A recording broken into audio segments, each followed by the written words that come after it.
प्यारे बच्चों नमस्कार। मैं सीपी गंगवार एक बार फिर आपका स्वागत करता हूं अपने YouTube channel Ramraj steno classes पर। रामधारी गुप्ता खंड बन के लगातार डिक्टेशन दे रहा हूं, जिसमें प्रतिलेखन संख्या 34 दे चुका हूं। आज प्रतिलेखन संख्या 35 है, तो डिक्टेशन लिखने के लिए तैयार हो जाइए। एक्चुअल डिक्टेशन स्टार्ट होगा 5 सेकंड बाद।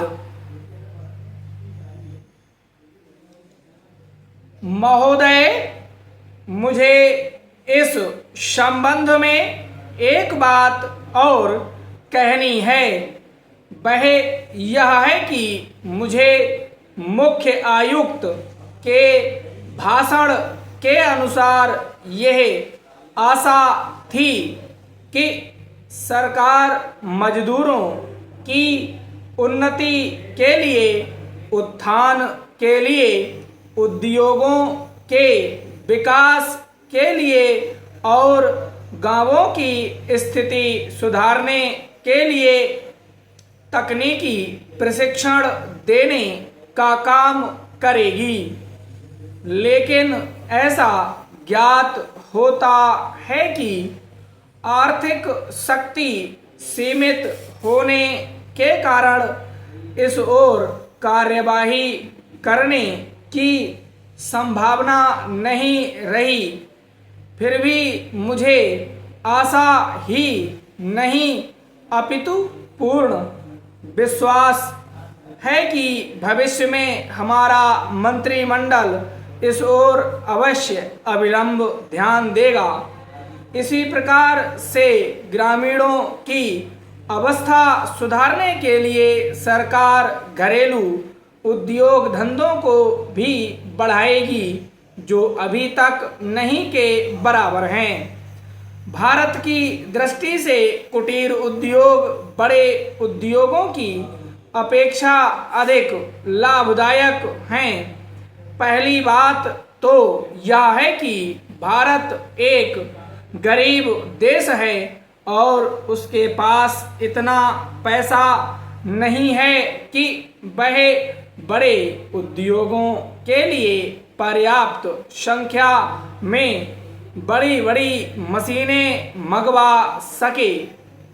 बड़े उद्योगों के लिए बहुत बड़ी बड़ी महंगी मशीनों की आवश्यकता होती है, जबकि कुटीर उद्योग छोटी छोटी और सस्ती मशीनों से चल जाते हैं।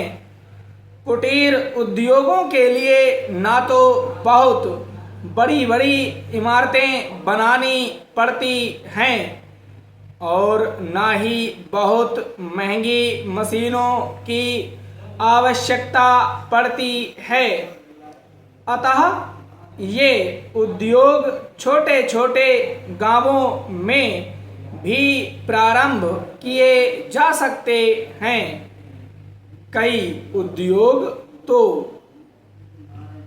इतनी थोड़ी पूंजी से भी शुरू किए जा सकते हैं कि उतनी पूंजी प्रायः हर किसी व्यक्ति के पास होती ही है। कुटीर उद्योगों में दूसरी बड़ी सुविधा ये है कि इनमें बहुत अधिक मजदूरों की आवश्यकता नहीं होती। एक परिवार के सदस्य ही उस उद्योग को चलाने के लिए पर्याप्त होते हैं। घर के सब सदस्य उस काम में हिस्सा बटा सकते हैं। बड़े उद्योगों में प्रत्येक मजदूर को कोई विशेष कार्य सीखना होता है और उस काम में कुशलता प्राप्त करने में उसे काफ़ी समय लग जाता है। तीसरी चीज जो मैं आपके सामने रखना चाहूँगा वह यह है कि जो विचार और सुझाव आपके सामने प्रस्तुत किए गए हैं वे एक पवित्र, शुद्ध और जनता व प्रांत के हित को ध्यान में रखकर ही प्रस्तुत किए गए हैं और मुझे पूर्ण विश्वास है कि बिना किसी दलगत भावना के शिकार हुए आप उनकी जांच करेंगे और यदि वे जनहित की कसौटी पर खरे उतरे तो उन पर कार्रवाई करेंगे। समाप्त। उम्मीद करता हूँ डिक्टेशन आपने लिख लिया होगा। अगर लिख लिया है तो इसे पढ़ें अवश्य और टाइप भी करना शुरू कर दें। और दूसरी बात, जब भी आप डिक्टेशन लिखें तो उसमें अगर आउटलाइंस की कोई प्रॉब्लम होती है तो आप कमेंट में प्लीज़ बताएं, ताकि मैं वीडियो के माध्यम से या शॉर्ट्स के माध्यम से आपको उन आउटलाइंस को बता दूंगा।